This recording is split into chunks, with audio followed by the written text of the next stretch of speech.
새벽에 들어오고 아침에 들어오고 아빠 나 내일 아침에 10시에 들어와. 뭐 학교에서 늦게 들어와. 뭐 독서실에서 있다가 들어와. 그래도 요만큼도 거기에 토를 달지는 않았어요. 왜냐하면 애가 너무 열심히 하니까. 그런 것 때문에 시우가 자주 아프고 또 면역력도 안 좋은 것 같아서 건강을 챙겼으면 좋겠어요. 어떻게 보면 막 식욕, 막 수면욕 이런 것까지 막 과도하게 이제 막 참고 억제하면서 열심히 한다는 거는 본인한테 너무 채찍질을 하는구나. 아니 저렇게까지 안 해도 되지. 저러다 병 나면 어떻게 뭐 이럴 정도로. 예, 제가 좀 그것 때문에 걱정을 많이 그러시죠. 했어요. 뭐 제가 어떤 게 걱정되는지 한번 오히려 들어볼까요? 네. 너무 독하게 보일 때가 있어요. 그래서 오히려 저는 그걸 좀 말리는 쪽이었죠. 너무 막 그 목표를 위해서 노력하면서 막 힘들어하는 모습 보니까 저러다가 쓰러지고 잘못하면 어떡할까 막 이런 걱정이 앞서서 그랬던 것 같아요. 그랬군요. 아니 근데 정말 독하다고 말할 네, 정도로 열심히 했거든요. 네. 그 얘기를 좀 자세히 좀 들어볼까요? 네, 궁금합니다. 음. 네. 저는 나는 꼭 대학교에 입학하고 싶다라는 목표가 생기잖아요. 그리고 그 목표를 향해서 갑작스럽게 애가 생활 태도도 막 변하고 집에 늦게 들어온다든지 아니면 집에 못 들어갈 때도 되게 많았어요. 집에 안 들어오고? 네. 집에서 공부를 할 수도 있었는데 집에서 공부를 하면은 옆에 침대가 있으니까 자꾸 자더라고요. 그렇죠. 일어났는데 갑자기 시험 당일이 된 적이 있어가지고 공부를 해야 되는데 그래서 이건 안 되겠다 싶어서 학원 근처 독서실에서 밤새고 공부하는 거죠? 그리고 학교 가는 거예요? 그쵸. 첫 차를 타고 학교에 갔어요. 근데 이제 학교는 여러 명이 같이 있으니까 뭐 좀 공부를 하고 싶어도 애들이 또 여기서는 또 뭐 담소를 나누고 있는 경우도 있고 그럼 뭐 맞아요. 조용히 해 뭐 이럴 수는 없는 거잖아요. 네. 그럼 어떻게 했어요? 그럴 때 공부 좀 해야 되는데. 연극영화과다 보니까 애들이 조용하지가 않고 다 키가 활발하고 노래도 부르고 막 그래요. 그거를 제가 방해할 수는 없다고 생각해서 쉬는 시간마다 탈의실에 갔었어요. 거기 가면은 옷 갈아입는 시간? 그럴 때 빼고는 사람이 많이 없어요, 그때. 그래서 거기 들어가서 책 들고 서서 공부했던 기억이 있어요. 대단하다. 탈의실 가서 공부를 했구나. 사실 근데 의지는 있지만 실제로 잠을 이겨내기라는 건 진짜 그럼. 세상에서 제일 무거운 게 눈꺼풀이라고 하잖아요. 네, 정말 네. 그 너무 저도 힘들었어요. 잠이 많지만 우리 시우도 제가 볼 때 잠은 많아요. 시험 기간에는 사실 실기랑 공부를 병행해야 돼서 진짜 잘 시간이 없었어요, 그때는. 그래서 잠은 지하철이나 대중교통 탈 때 이동 시간에 쪽잠을 잔다든지 놓치면 어떻게, 지나치면 어떡해요? 한번 지나친 적도 많아요. 제가 아침 6시에 온다는 거예요, 지하철에서. 한 10분 전에 이제 아빠 10분 후면 도착해 그랬는데 10분이 됐는데 안 나오는 거예요. 걱정되지. 지하철이 뭐 시간 그렇게 맞잖아요. 연착되고 그러지 않죠. 막히는 게 막힐 일이 없어요. 없어요. 네. 그거 기다리는데 30분이 오버가 됐거든요. 그럼 걱정된다. 와, 저 진짜 막 돌아보는 줄 알았어요. 그런데 자고 지나갔더라고요. 지하철에 잠이 들어가지고. 종점에 도착을 해서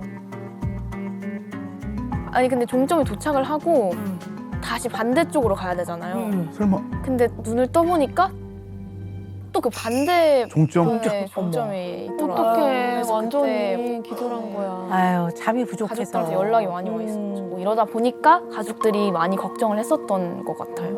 내가 어떤 사람이라는 걸 늘 존재를 증명을 네. 해야지만 마음이 흡족하고 편안하셨던 것 같아요. 시우야.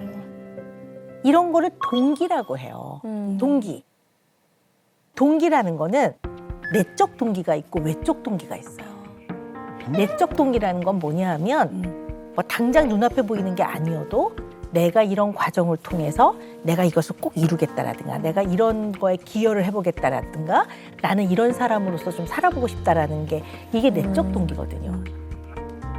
근데 외적 동기는 어떤 거냐 하면 다른 사람이 인정을 받기 위해서라든가 저 상을 내가 받기 위해서라든가 이런 것들이 이제 외적 동기죠. 내적 동기, 외적 동기가 어떤 거 좋고 나쁘고는 없어요. 왜냐하면 이런 게 다 어우러져 있죠. 왜냐하면 인간은 나의 내면에서 나오는 나가 있고요.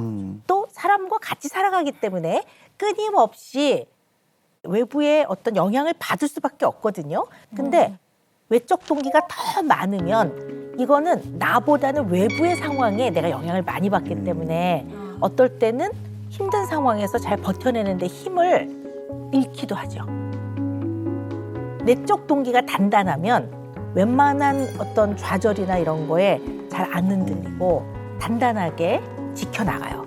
그래서 이 내적 동기와 외적 동기를 잘 이해하고 있는 건 굉장히 중요하거든요.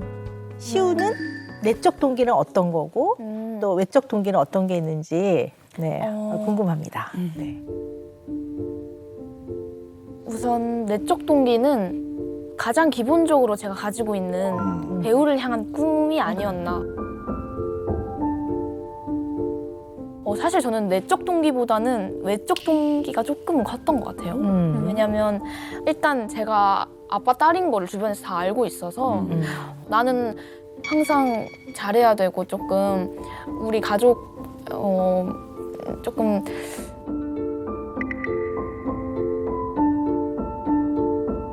망신을 주면 안 되니까 열심히 해야 되지 않을까라는 생각을 좀 은연중에 계속 했었던 것 같아요.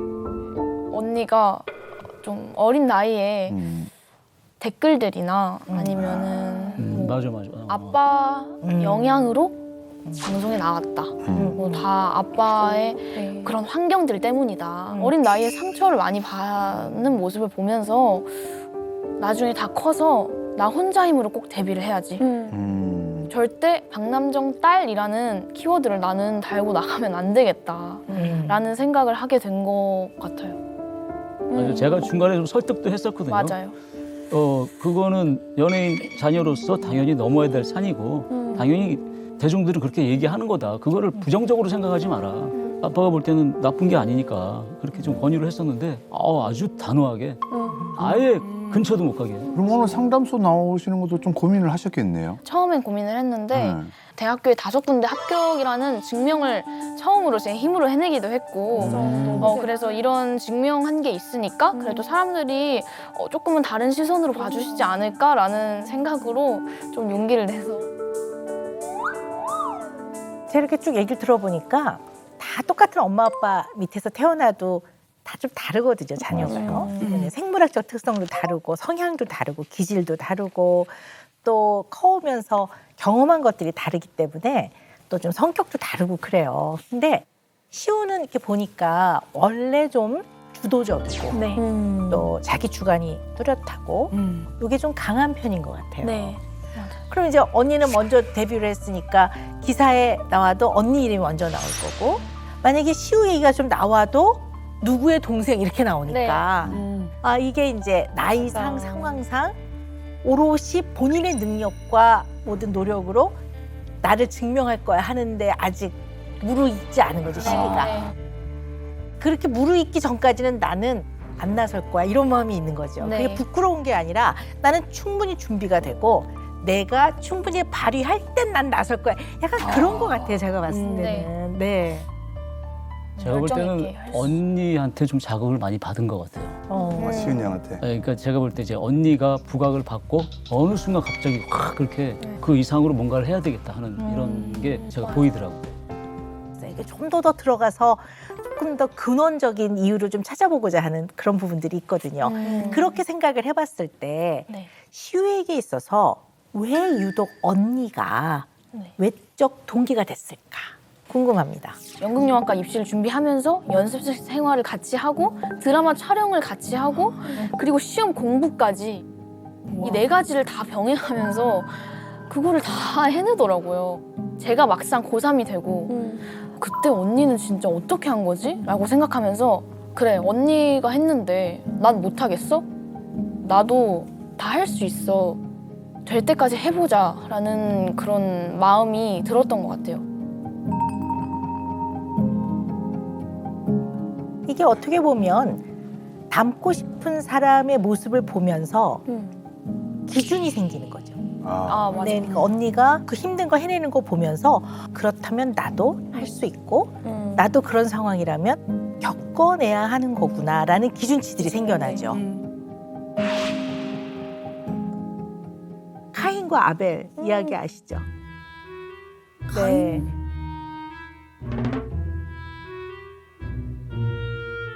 카인과 카인과 아벨 이야기. 카인이 네. 아벨을 죽였죠. 네네 맞습니다. 네. 네 카인과 아벨이 형제죠. 근데 이제 신에게 제물을 바쳤는데 이제 신이 동생인 아벨의 제물만 받아주셨어요. 그래서 마음이 상한 카인이 아벨을 죽이는. 동생을? 네. 왜 그랬대요? 어린 자녀 입장에서는 우주의 유일한 부모로부터 받는 사랑을 나눈다는 것 자체가 쉬운 일이 아니라는 거죠. 출발 자체가. 그래서 형제 간에 자매 간에는 그런 시기와 질투라는 마음이 좀 있지요.